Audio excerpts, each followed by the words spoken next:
Hello everybody, this is Gareth Coon Speaks back here with another video. I'd like you to hit the subscribe bar, give me a thumbs up if you like the video, or hit the notification bell to be notified when I post my next post. Or otherwise you can look me up at my website, which is www.garethcahoon.co.uk. Or if you'd like to support the ministry work I do, you can do so through PayPal garethcahoon3@gmail.com. Defence Minister Katz unveils a 113 billion defence spending plan, says Israel must produce its own weapons. Katz says Israel must prepare for security, industrial technological independence. Defence Minister Israel Katz said that Israel must be prepared for security, industrial, technological independence during a speech to participants in the Defence High Tech Conference sponsored by Ynet News and Yedoth Anaruth on Tuesday. Katz said that even a country as developed as Israel can never produce everything, invent everything, and prepare for everything. Referring to the recent war in Gaza, the Defence Minister said it posed numerous challenges, including the growing number of global conflicts that have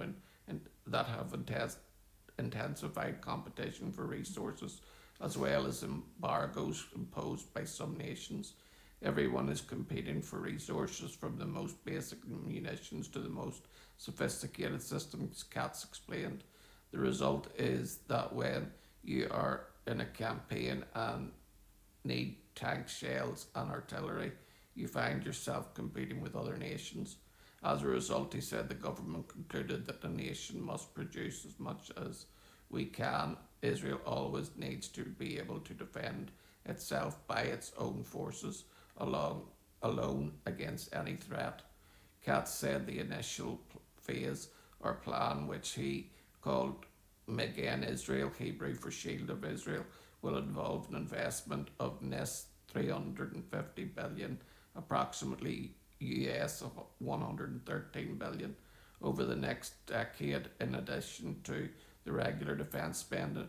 Recognising the significant challenge this will create for the state budget, Katz said, this plan is based on the high faith in the economic power of the State of Israel. There is no security without an economy, and no economy without security, he added. He likened the initiative to the government assistance provided to businesses during the coronavirus period, which he said led Israel's economy to take what he describes as the biggest step in the world after Corona. Katz also said Israel defence firms have already seen a rise in interest and orders, which he had attributed to the image of the State of Israel as a strong state, a state that knows how to stand against challenges, knows how to win campaigns against distant and close threats. While calling the United States a great ally, the defence ministers also acknowledged their disagreements, particularly during the administration of former President Joe Biden and with the shift in political climate in Washington. Despite the current memorandum of understanding, Katz said the government has concluded that we need to prepare already for a reality that at a certain date the funding of the American aid plan will no longer exist. He also noted that the change could lead to greater partnership with the US in the defence sector. Katz pointed to the ongoing security challenges facing Israel in Lebanon, Syria, and the Gaza Strip, just as Israelis have called for the return of the hostages until the last one. He said the IDF is working night and day to dismantle Hamas terror groups' tunnel infrastructure until the last one.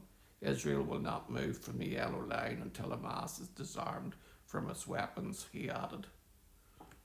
So this is so true. Israel needs to be strong by itself, rely in its own people and their